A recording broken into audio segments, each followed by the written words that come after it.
Yeah, this is a 3-minute thesis competition, quote unquote. It's going to be fairly lax, but nevertheless there is an award at the end, as you'll soon see. It began at the university, the whole concept began at the University of Queensland in 2008, and by 2009 and 10, it was actually enacted across Australia and New Zealand, where they had the first international competition at the University of Queensland. Now, while this particular challenge is not a part of any international feature, we're hoping that the members of the research office here at CSU who are here today might think about the CSU formally during the challenge in 2012. Now, the purpose of the challenge is not to trivialize students' research or turn the presentations into a slideshow alley, or if you see some of the YouTube coverage of this, into a media arts issue rather than a science issue. But nevertheless, the challenge is if you try and stick with the science framework of the concept. Now, if you had 3 minutes in an elevator, as Lisa likes to express, and you had to talk about your research to a potential funder, and what would you do, what would you say, how would you say it? That's the kind of concept we're trying to get across in the 3-minute challenge. So therefore the goal is to effectively explain your research in a language that an intelligent layperson could easily grasp. Now, so everyone has a voting sheet now, thanks to Deb. Took control when we needed her to take control, great. Now, it's not a popularity contest, it's not a media arts presentation, right? It's a science presentation. We don't have any components from which to weight your thinking about how you would score. It's kind of open-ended, but just remember that the process is about summarizing the investigation. Now, the person who gets the most votes, hopefully more than one, will win a grant of $500 to be used towards travel, and that could be a conference. I thought we were playing for what the CSU plot.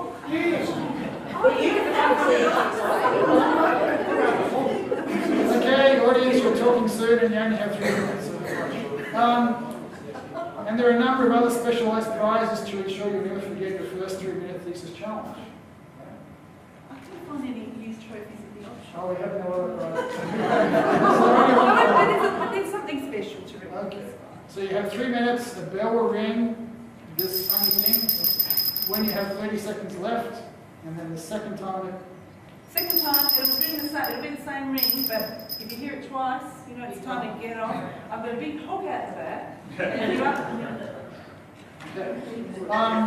So Lisa and the rest of the Faculty Research Office would like to sincerely thank each and every one of you for participating and for the efforts you've gone into to get here and do this today. And the enthusiasm with which you took this challenge on was amazing, and thank you. Thanks to CSU, I've downloaded an app which is a stopwatch, accurate to 100th of a second. So you all work hard at this front table and make sure your timing is perfect. Okay. So our first presenter is Julia Bale from Information Studies. Thank you, my esteemed colleagues. My topic of research, as hopefully is displayed in what looks remarkably like a poster on the wall of the library, is the information-seeking preferences of secondary school teachers. Now, I am a teacher, secondary school teacher, and I'm also a trained teacher librarian, and I work as both. I'm a senior librarian in a secondary school, and I also teach history and studies of religion. So I have a foot in both camps.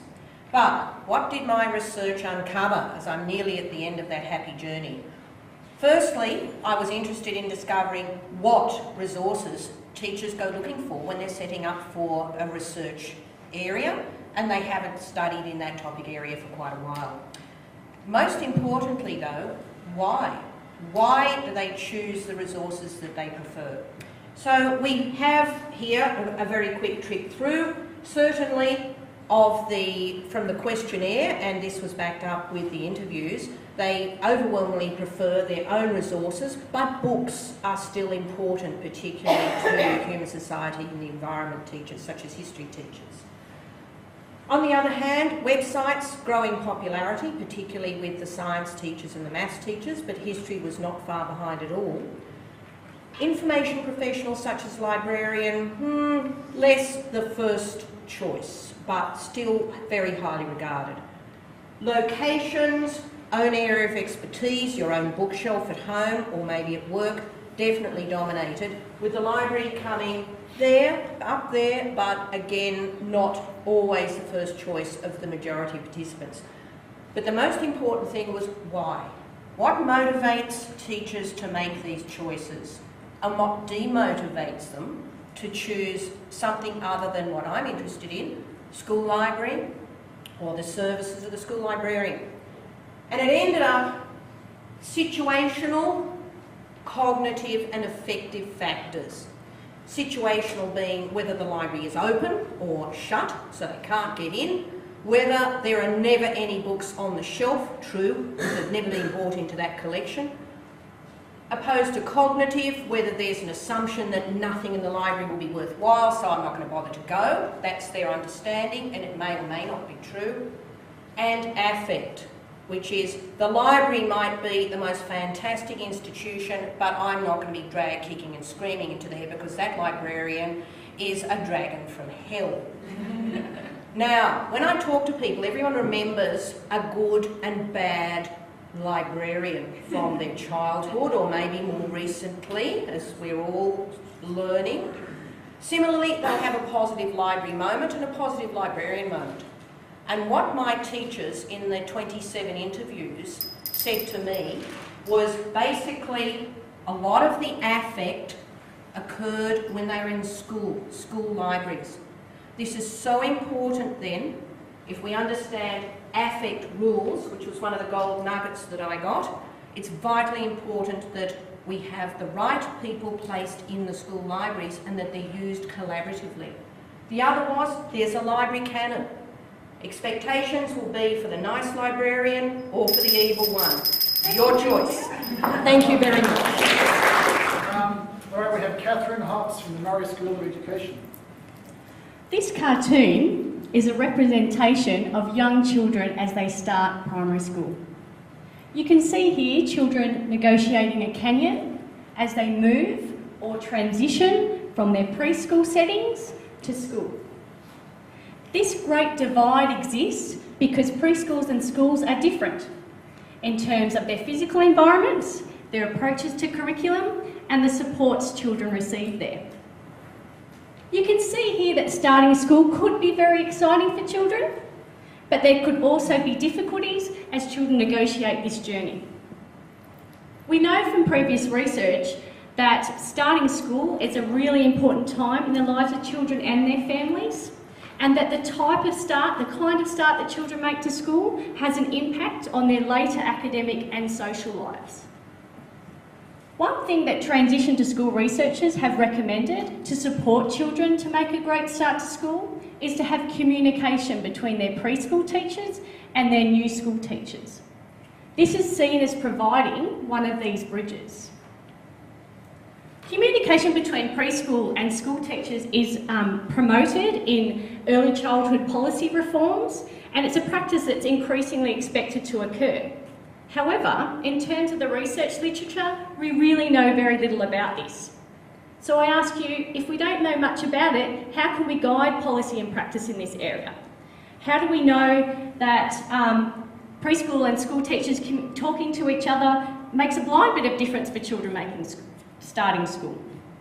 How do we know whether preschool and school teachers talking to each other about children could in fact have unintended consequences? Now, I'm sure you can think of an example of when a person has communicated something on, say, Facebook or Twitter that's had unintended consequences. Yeah. There's daily examples of that. In an example from my research, well, we know from previous research on transition that children themselves have said that starting school with friends is very important to them. However, in my research, one thing that I found that preschool and school teachers talk about is what classes children should be put into and who should and shouldn't be put together. And as one preschool teacher in my research has told me in my online survey, as a result of such a discussion, a parent has come back and said, been very upset that their child has gone on to start school in a class where he knew nobody. So what else do preschool and school teachers communicate about? Why do they communicate? What impacts on the process?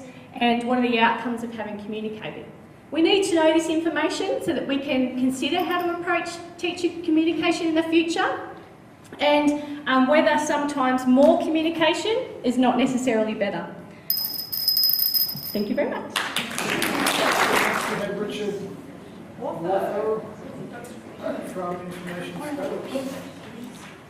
Thank you. For my topic, I'm investigating the impacts of the new Excellence in Research for Australia scheme on the information practices of researchers. So that's all of you. The first round of that scheme has just been completed, and 50,000 researchers like you were investigated in terms of research outputs. 300,000 different items were examined and graded, and various departments were given a score.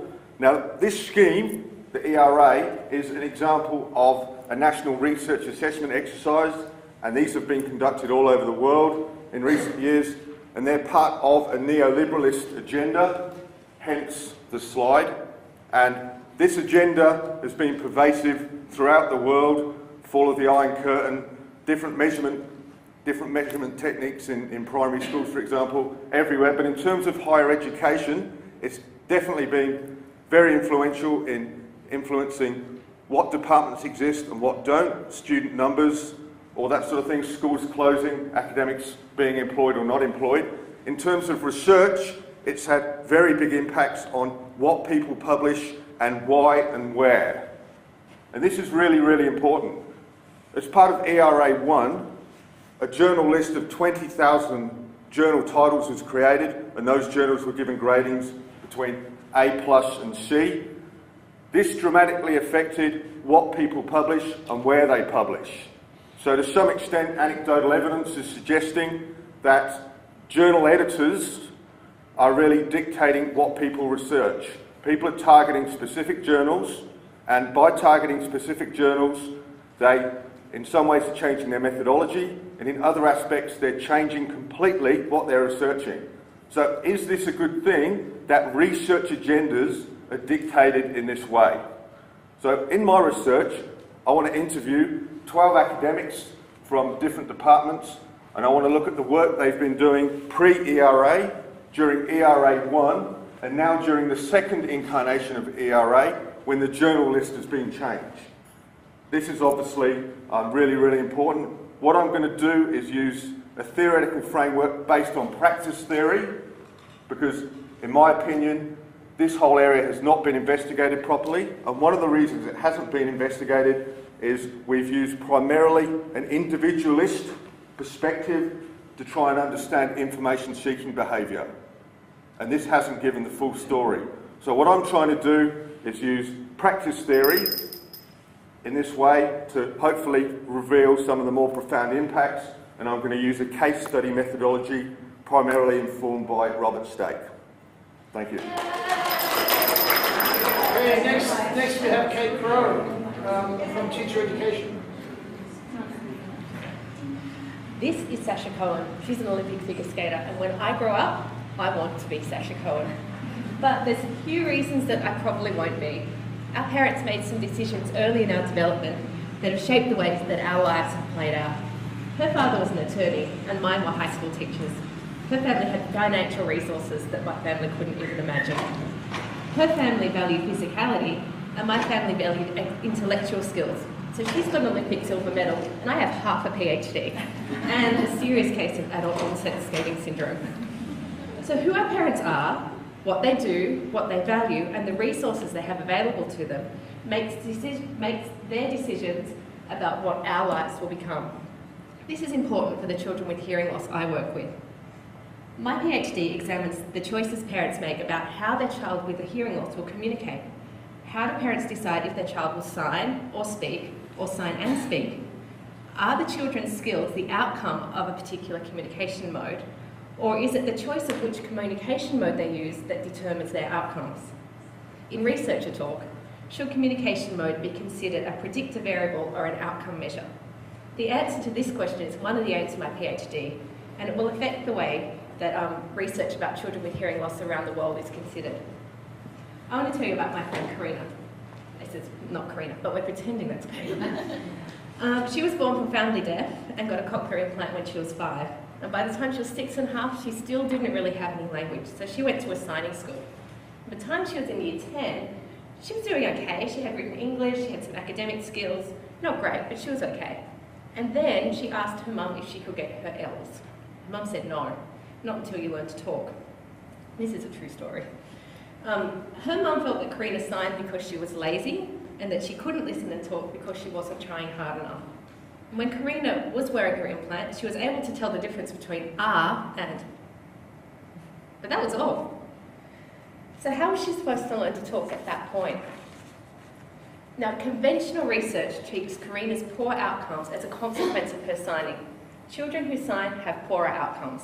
It's a well-quoted measure. My research question is, isn't the decision that Karina's parents made,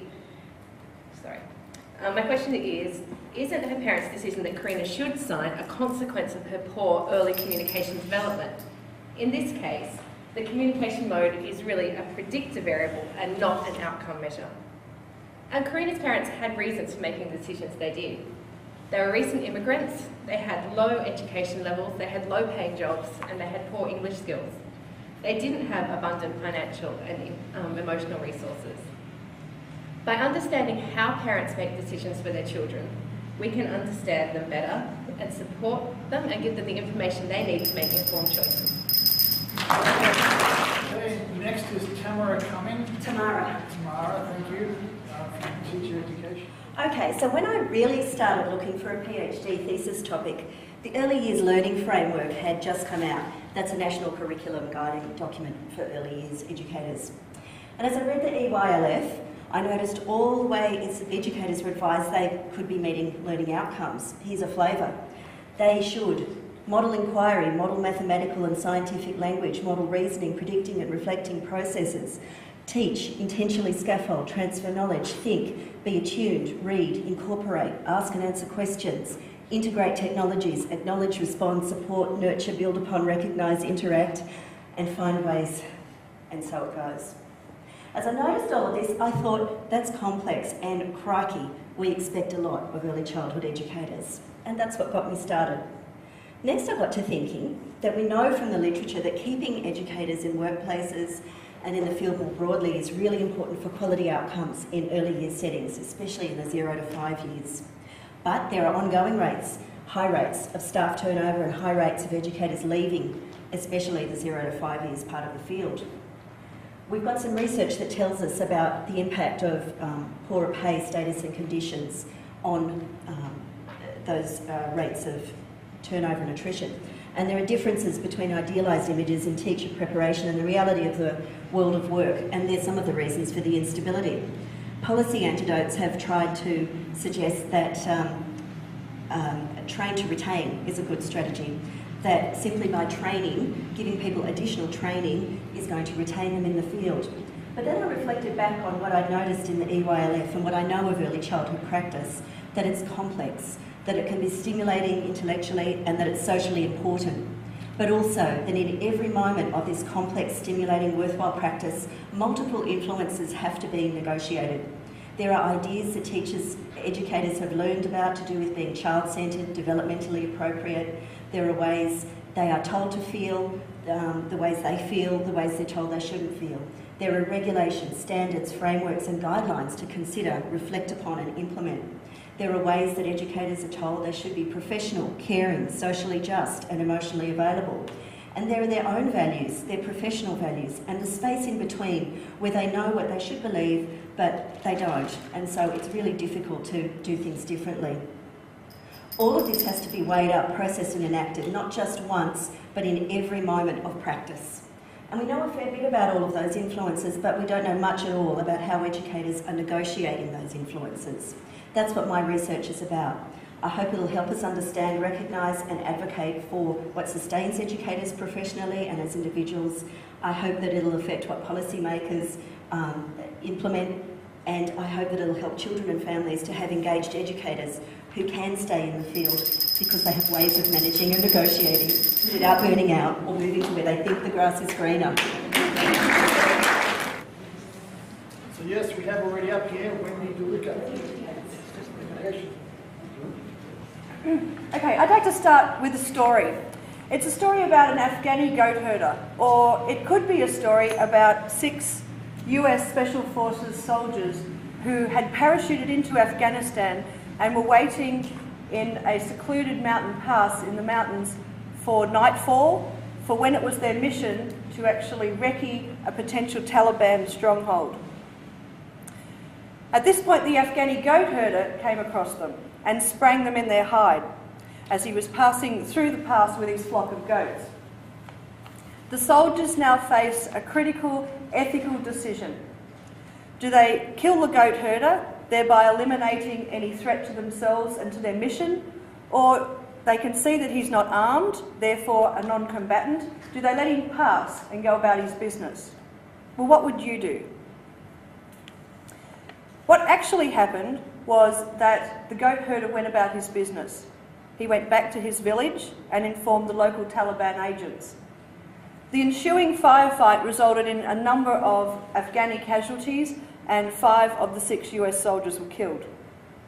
Now, knowing that as an outcome, how would that affect your decision? This is a simplified example of a case study or an ethical dilemma that's presented to soldiers in the Australian Army in teaching them about military ethics. For me, it's an example of just one of a number of case studies which raises issues around the teaching and learning of military ethics. And that's the purpose of my thesis. I want to know about the philosophy that drives the curriculum in military ethics, particularly as it's delivered to soldiers. I want to know about how the curriculum is developed, interpreted, delivered, assessed and evaluated. And importantly, I want to know about how the ethical framework of these case studies impacts on soldiers' preparedness for their professional careers. In analysing these case studies, I'm also left asking a number of philosophical questions about where the status, power and influence is located within the organisation, and about whose voices, attitudes and values are privileged, and about whose voices, attitudes and values are marginalised.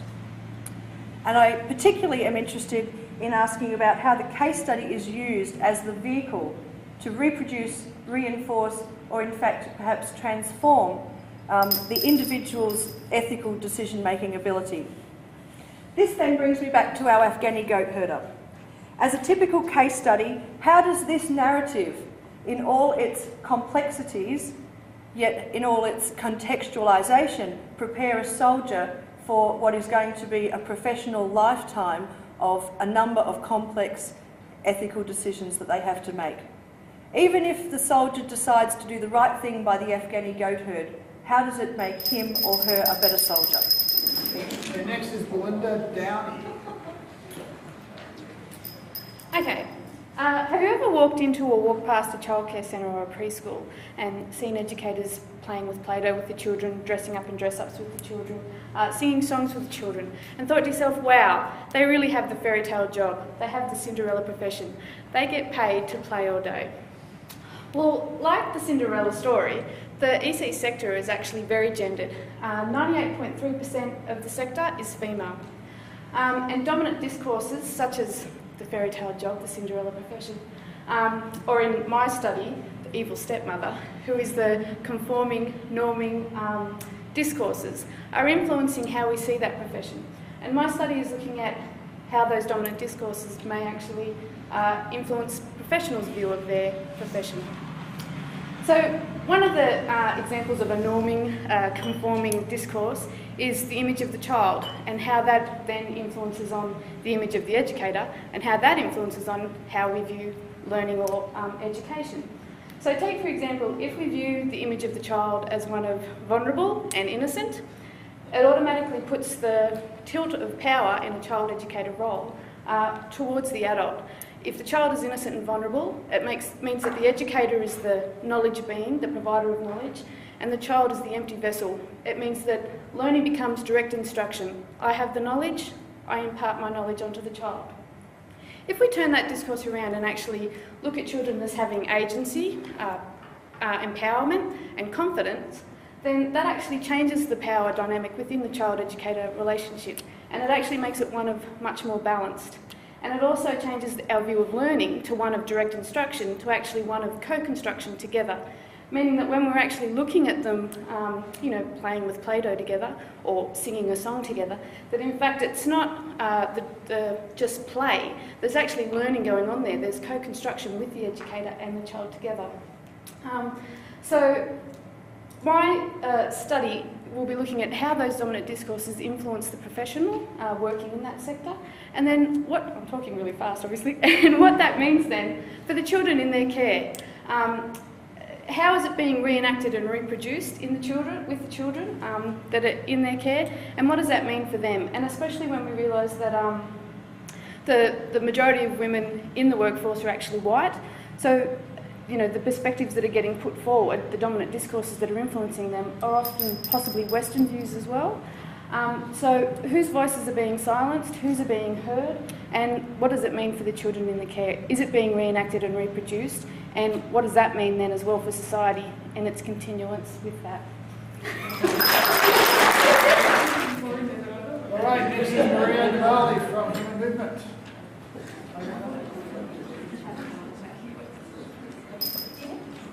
15-6. For those of you who've been following the Rugby World Cup, you'll know this was a scoreline between Ireland and Australia where we suffered a loss, very traumatising. And basically we were outplayed and we were outmuscled. Now, I can't do a lot about our game strategy, but what I can do is work on not being outmuscled by improving the power production in our up-and-coming rugby players. So as a strength coach and as a sports scientist, I'm constantly looking for ways of improving this power production and looking at cutting-edge training techniques. And one such technique is called complex training. And basically, this is the integration of performing a heavy exercise, such as a back squat, followed by the performance of an explosive power-based exercise, such as the jump squat. Now, the basic premise behind complex training is a mechanism called post-activation potentiation, which I'm going to refer to from here on in as PAP, because PAP and I have been in a close relationship for the past few years now. So PAP works via two mechanisms. One is an increase in the excitability of alpha motor neurons, or an increase in myosin light chain kinase phosphorylation within the muscle in response to the conditioning stimulus. So via these mechanisms, we can increase either the peak muscle torque or the rate at which this force is developed, and hence increase our power. Now, this relationship works quite well in closed, controlled conditions, but when we're out in the real world and in the training environment, this relationship breaks down a little bit. And that's because of external influences. And one of the main external influences is the coexistence of fatigue. So fatigue is a little bit like the dirty mistress in the relationship. We know she exists, we know she's detrimental to the relationship, but for the most part we largely ignore her because it's just too difficult to deal with. But I like a little bit of confrontation, so I took on the dirty mistress, and what I was trying to do was identify where the dirty mistress was at her weakest point, and identify this time point where potentiation is maximised and the fatigue is minimised. So once I've dealt with the dirty mistress, I still have to face some challenges, and some of these challenges are subject characteristics. So how does the strength level of my athlete and their muscle architecture, specifically muscle pronation angle, which you can see in the ultrasound image, how does that influence the magnitude of PAP that these athletes can express, and how does that influence that time course and that optimal recovery time? So if I can manage these issues and maintain the integrity of my relationship with PAP, I'm able to improve power in the rugby athletes that I'm working with. And hopefully next time around when we meet Ireland, we'll have a little bit more of this. Thank you.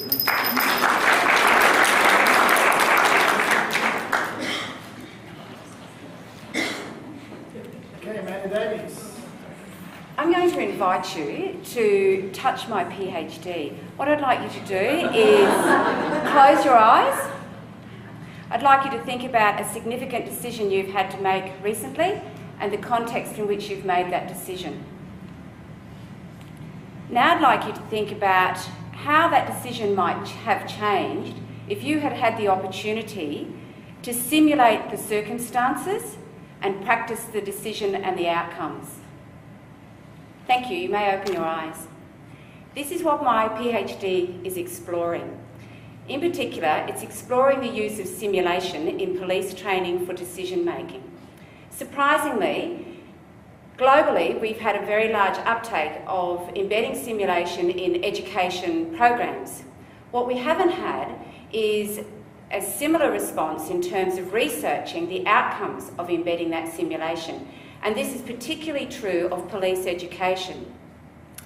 They're much more interested in, for example, on the slide you've got at the top a picture of some police recruits who are participating in a simulation which relates to the use of their firearm.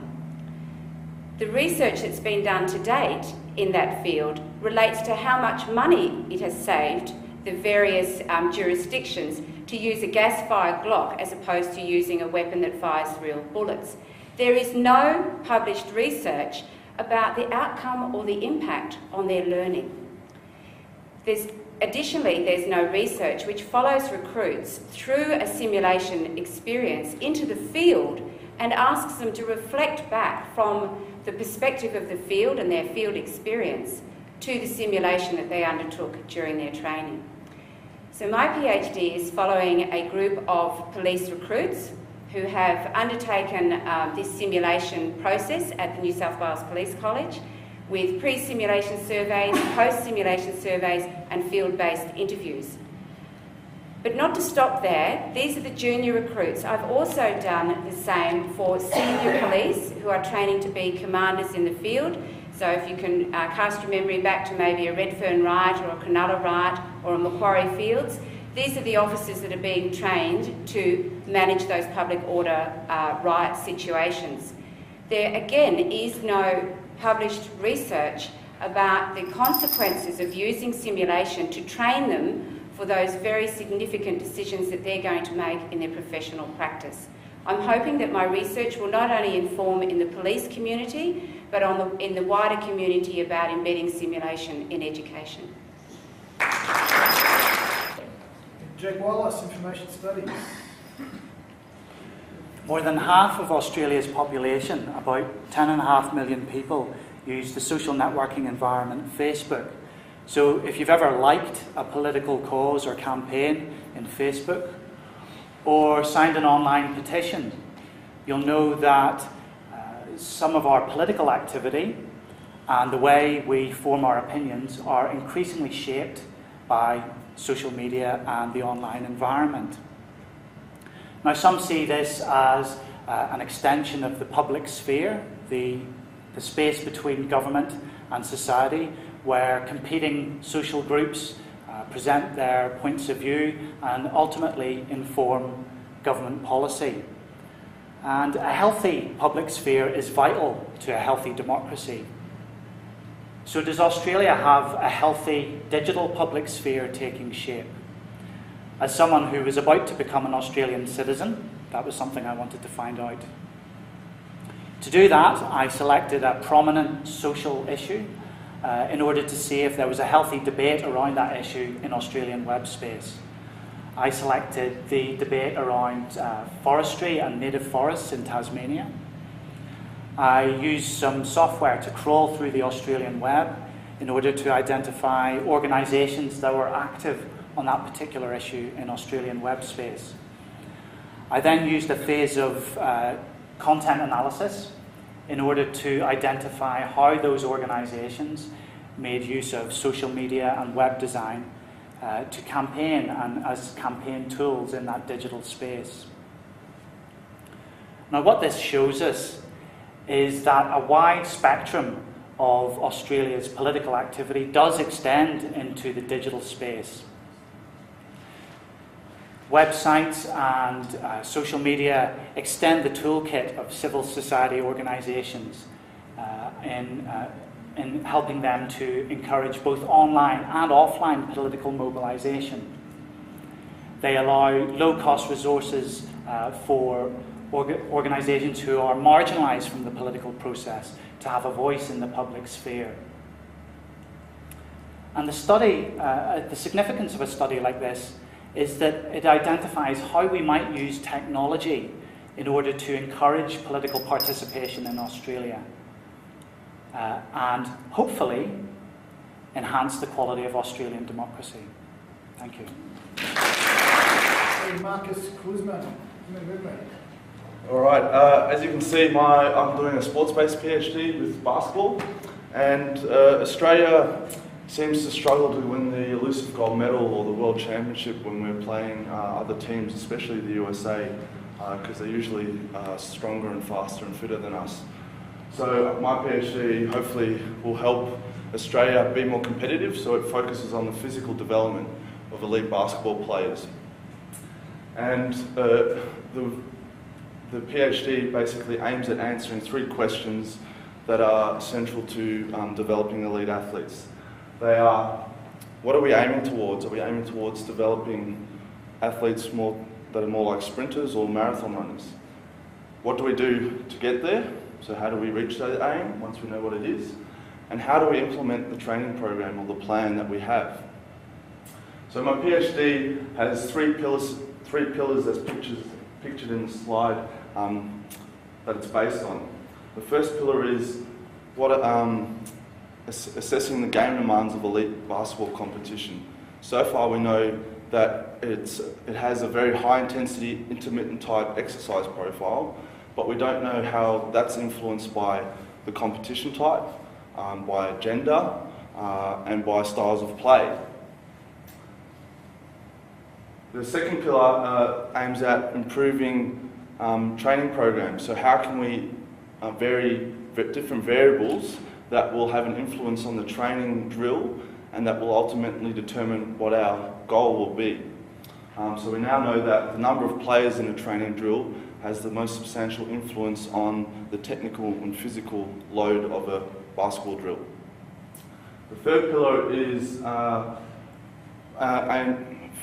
The third pillar looks at the implementation of an online video-based system to provide resistance training programs to junior athletes. So we know that junior basketball players require resistance training to become stronger and fitter, but Basketball Australia and a lot of other countries have limited resources to provide gym facilities, expert coaching to the junior athletes. So I was able to find out that an online video training program can also elicit performance enhancements without having expert supervision and a strength and conditioning gym. So in summary, I hope with the results from my PhD that the coaches can design training programs specific to the demands that the athletes will be facing and use and design their programs accordingly. And also I hope with the positive findings from an online video-based system that Basketball Australia can implement this in their junior development pathway.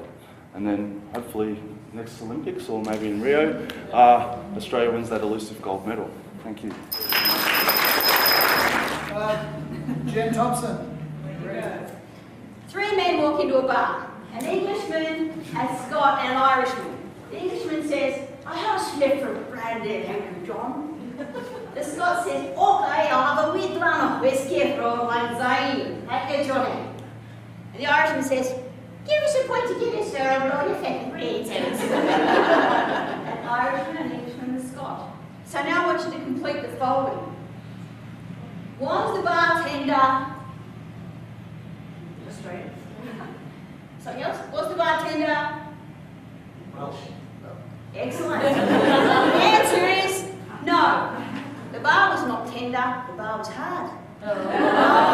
That's a pun, how disgusting. If you reflect back on the process that you've just been through though, think about how you recognised the oral text title. It was going to be a joke. So you knew there was going to be a complication and a punchline.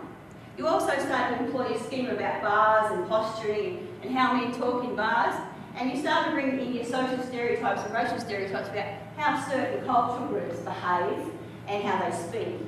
And then at the language level, when I posed you that question, you started to go right down to the language and what were you predicting the language was going to be. Now, we do those complex processes all the time when we read history. but we don't interrogate the narrative structures that we put around history, and those narrative expectations confine our understanding of complex events like rebellion. So my Doctor of Creative Arts is in the area of the Ribbon Gang Rebellion of 1830, and I use the historical evidence to explore the ways that the hero bushranger narrative has simplified complex understandings of rebellion. I use Theo Shatsky's site ontology model in order to describe those events in more complex bundles of activity, patterns of criminal association, gestures of masculinity, all of those complex things that I then draw together, those traces, into a work of creative non-fiction. And a creative non-fiction utilises narrative tools to make you take a different stance in the way you handle history. So it positions the reader to ask questions and do what Eisner calls cognitive work on the gaps and silences that exist within the text. And that way what I'm hoping to do is to address the main research question of the Doctor of Creative Arts, and that is, how can we structure creative work of non-fiction in order to stimulate historical imagination and also to challenge some of those accepted cultural understandings of very complex historical events. Thank you. Okay, we do have one more. You can add the name David Lamika to your list from the School of Education. What I wanted to put up there was a picture of an aircraft, a combat aircraft. One of my favourite combat aircrafts is the F-111. Familiar with the F-111? Yes. There's great air shows over Brisbane. I did till I retired. It's powerful, it's versatile, it's reliable, and it does the job that we intend it to do. One of the biggest jobs it does is drop bombs. There's a couple of types of bombs you can drop, like Goatherd's in Winnie's case or whatever. You can drop what we call dumb bombs. And that was very prominent in World War II, where lots and lots of bombs fell. And the more bombs you dropped, the closer you had, the better chance you had of hitting the target, whatever the target was, if you could identify the target in the first place. The other type of bomb is a smart bomb.